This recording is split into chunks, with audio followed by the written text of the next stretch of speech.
स्वामी जसं कायम म्हणतात की कर्म चांगले असतील तर फळ चांगलं मिळतं आणि कर्म वाईट असेल तर फळ वाईटच मिळणार. ती खरं पाठीशी होती म्हणून म्हणजे लहानपणापासून हा आत्तापर्यंतचा प्रवास आहे ना, हा सगळा इथवर मी येऊ शकलो आहे. प्राऊड फिलिंग होतं म्हणे की एक आमचा विद्यार्थी आज ह्या टप्प्यापर्यंत पोहोचला आहे म्हणून. आणि मलाही खूप छान वाटतं की जेव्हा शिक्षकांकडून जेव्हा तुम्हाला ते कौतुकाची थाप मिळते, मस्तच वाटतं.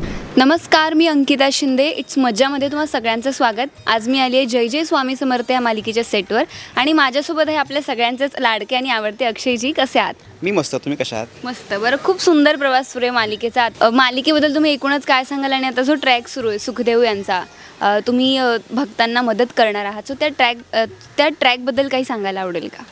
नाही, नक्कीच. आता रिसेंटली 1 ऑगस्टपासून नवीन गोष्ट सुरू झाली आहे आणि त्याच्या आधी जवळपास 3-3.5 महिने गुरुचरित्राचा अध्याय, गुरुचरित्राचे अध्याय सुरू होते. 52 अध्यायांमधल्या सगळ्या लीला आपण प्रेक्षकांसमोर गोष्टी रूपाने मांडल्या आणि त्याचा रिस्पॉन्स खूप छान आला. लोकांना खूप आवडलं. कारण बऱ्याचदा काय होतं की प्रत्येकाचं वाचन होत नाही, त्यामुळे जेव्हा ह्या लीला गोष्टी रूपात मालिकेद्वारे येतात, सो त्यांना ते पाहायला अजून आवडतं आणि छान समजून पण घेता येतात. तर तो रिस्पॉन्स पण खूप उत्तम होता.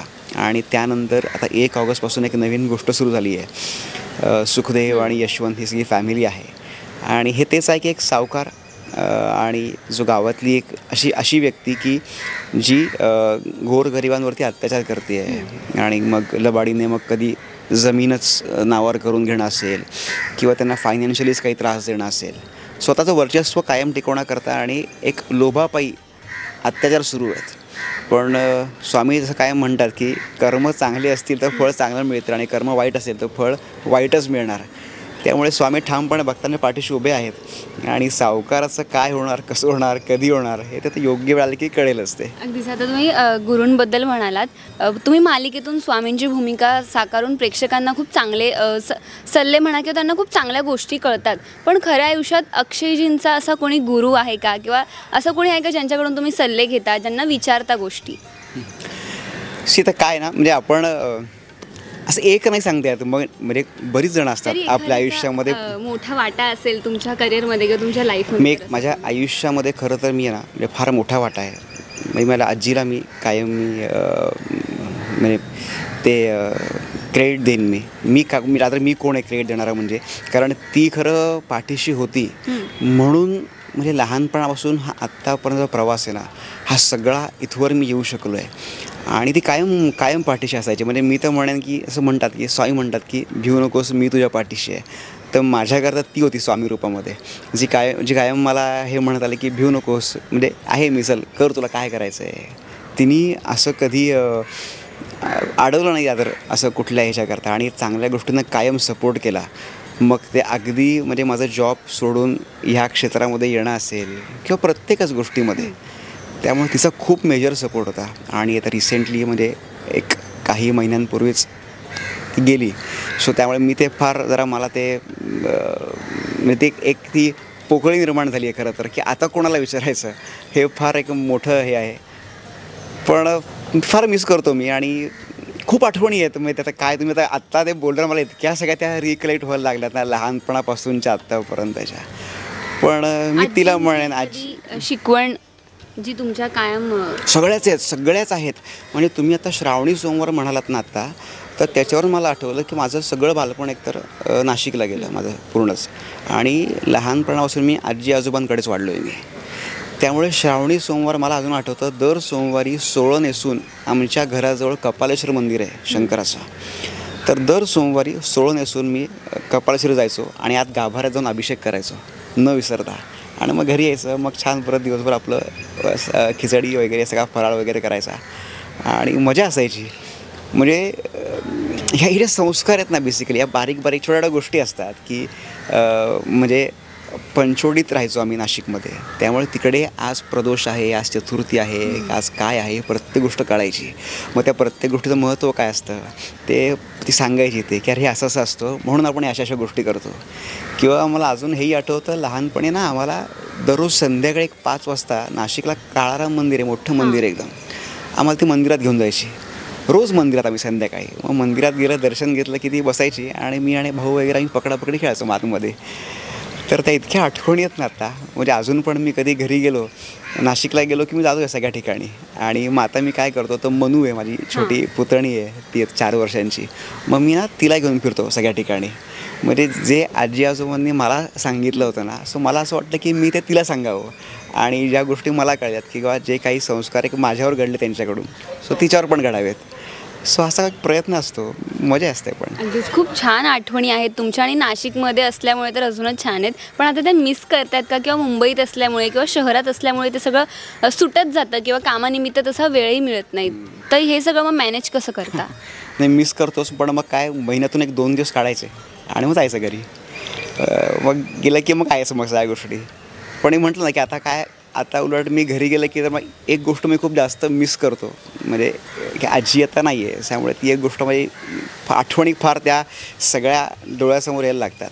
पण मग दुसरं मग मनू आहे, सो मग तिला घेऊन फिरतो मी प्रत्येक ठिकाणी आणि मजा असते. आमची छान जोडी जमते आमची आणि तिलाही खूप आवडतं म्हणजे हे सगळं जाणून घ्यायला. बऱ्याचदा सांगतो तिला की अगं लहानपणी आजी मला, मग तिच्या बाबांना असं इकडे घेऊन फिरायची. मग ती प्रश्न विचारते, मग तुम्ही काय करायचे, मग ती कुठे असायची, मग आत्या कुठे होती, असं ते मजा असते. अगदीच. पण मालिकेचा सेट ना मुंबईतच असल्यामुळे इथे तुम्हाला बरेचसे फॅन्स वगैरे भेटतच असतील. पण जेव्हा तुम्ही नाशिकला जाता तुमच्या मूळ गावी, तेव्हा तुमच्या पुतणीला घेऊन जेव्हा फिरता, तेव्हा तिथल्या काही प्रेक्षकांच्या तुम्हाला प्रतिक्रिया येतात का? आणि काय म्हणजे तुमच्या अवतीभोवतीची लोक असतात त्यांच्यासुद्धा काय प्रतिक्रिया असतात? खूप खूप उत्तम प्रतिक्रिया असतात त्या. मी सांगतो ना, राम मंदिरात जेव्हा मी तिला घेऊन गेलो ना, तर ती लोकं, मी शक्यतो काय करतो बऱ्याचदा कॅप घालतो मी, की कोणी आपल्यामुळे पण एक डिस्टर्ब नको व्हायला आणि आपण पण एक शांतपणे दर्शन घेऊ या हिशोबाने.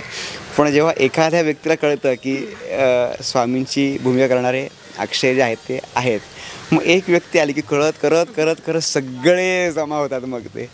आणि मग काय, मग हाय हॅलो. आणि त्यातली बरीचशी लोकं अशी आहेत ना की ज्यांनी मला लहानपणी पाहिलेलं आहे. मग त्यातले काहीतरी सांगतात, अरे आठवतं का तुला, तू आजीबरोबर यायचास, आईबरोबर यायचास, मग आम्ही भेटायचो, किंवा मग आम्ही इथे तर राहतो, तुम्ही इथे राहायचात, अशी निम्मी लोकं भेटतात. त्यामुळे ते खूप छान वाटतं की ज्यांनी आपलं लहानपणी पाहिलं की जेव्हा आपण काहीच नव्हतो आणि आता परत ती लोकं भेटत आहेत आणि ती तेवढं आपुलकीने आणि एका आनंदाने आपल्याला कौतुक करत आहेत, तर मस्त वाटतं ते. मग काय ते फोटो काढतात. शिक्षक वगैरे तुमचे भेटतात का तिथे? शिक्षकांशी अशी पर्सनली भेट नाही झाली, पण सोशलवरती ते बऱ्याचदा मला रिप्लाय करतात. म्हणजे जेव्हा कधी पोस्ट करतो ना, मालिकेचा प्रोमो असेल किंवा एखादा काही सीन असेल, मग त्याच्यावर त्यांचे आवर्जून रिप्लाय येतात की वा वा छान. आणि आम्हाला खूप म्हणजे प्राऊड फिलिंग होतं म्हणे की एक आमचा विद्यार्थी आज ह्या टप्प्यापर्यंत पोहोचला आहे म्हणून. आणि मलाही खूप छान वाटतं की जेव्हा शिक्षकांकडून जेव्हा तुम्हाला ते कौतुकाची थाप मिळते, मस्तच वाटतं. अगदीच. आणि म्हणजे एरवी असतं ना, कलाकारांनी कुठली भूमिका साकारली की ती भूमिका म्हटलं की त्याच कलाकाराचा चेहरा दिसतो. तसं आता जेव्हा स्वामींची भूमिका म्हटलं किंवा स्वामी म्हटलं की आपसुक तो तुमचा चेहरा पुढे. तसं हे एक क्रेडिट आहे किंवा तुमचं काम आहे. पण ना तुम्हाला अनेक प्रतिक्रिया मिळाल्या असतील, पण असं कधी झालं का की इंडस्ट्रीमधल्याच तुमच्या एखाद्या को-स्टारचं किंवा इतर कलाकारांकडून तुम्हाला छान अशी सपोर्टिव्ह अशी कॉम्प्लिमेंट आली आहे? आहे, मला खूप आठवतं. मला म्हणजे एकदा एका कार्यक्रमामध्ये सचिन सर भेटले होते मला, म्हणजे सचिन पिळगावकर सर. आणि म्हणजे सर येत होते आणि आम्ही सर क्रॉस झालो. आणि मग सर म्हणे, अरे मी बघतो बरं का मालिका, म्हणे खूप छान काम करतो आहेस. तर मला इतकं मस्त वाटलं की म्हणजे सरांना आज लहानपणापासून मी बघत आलो आहे आणि त्यांची कामं बघून आपण शिकत आलो आहे. आणि या सर आणि मॅडम दोघंही होते आणि दोघांनी आवर्जून सांगितलं आणि आम्ही दोघेही बघतो आहे मालिका आणि खूप छान काम होते म्हणे. सर मला ती कौतुकाची थाप मला इतकी मस्त वाटली, मला ते खूप आवडलं आणि ते कायम लक्षात राहील माझ्या ते. अगदीच. आणि खूप छान आहे, आपण ज्यांना बघून पुढे जातो त्यांच्याकडून कौतुक मिळणं. पण आता थोडंसं मालिकेकडे वळूयात. सुखदेव आहेत जे भक्तांना त्रास देत आहे, पण तुम्ही त्यांना सांभाळणार आहात किंवा तुम्ही त्यांना धडा शिकवणार आहात. सो काय होणार आहे पुढे याबद्दल जर काही सांगायचं असेल, एखादी हिंट द्यायची असेल तर काय सांगाल? हिंट मी एवढीच देईन की स्वामी जे कायम भक्तांच्या पाठीशी खंबीरपणे उभे आहेत आणि चांगल्या कर्मांना कायमच त्यांचा पाठिंबा आहेत. आणि जसं मगाशी म्हटलं मी, कर्म चांगली असतील तर फळ चांगलंच मिळतं आणि कर्म वाईट असतील तर फळ वाईटच मिळतं. सुखदेवची कर्म काही बरी नाही आहेत, ती वाईटच आहेत. त्यामुळे सुखदेव आणि फॅमिली म्हणजे बाकीच्यांना काय फळ मिळेल, कसं मिळेल, कशी शिकवण मिळेल, सो ते आता पुढे तुम्हाला पाहायला मिळेल. अगदीच. आणि आम्ही उत्सुक आहोत की मालिकेत पुढे काय घडणार आहे. थँक्यू सो मच आणि पुन्हा एकदा खूप साऱ्या शुभेच्छा. Thank you so much. Thank you. Marathi चित्रपटसृष्टीमधील latest update, original web series, shows, गाणी आणि एंटरटेनमेंटसाठी आमच्या चॅनलला सबस्क्राईब करा आणि बेल आयकॉन दाबायला विसरू नका.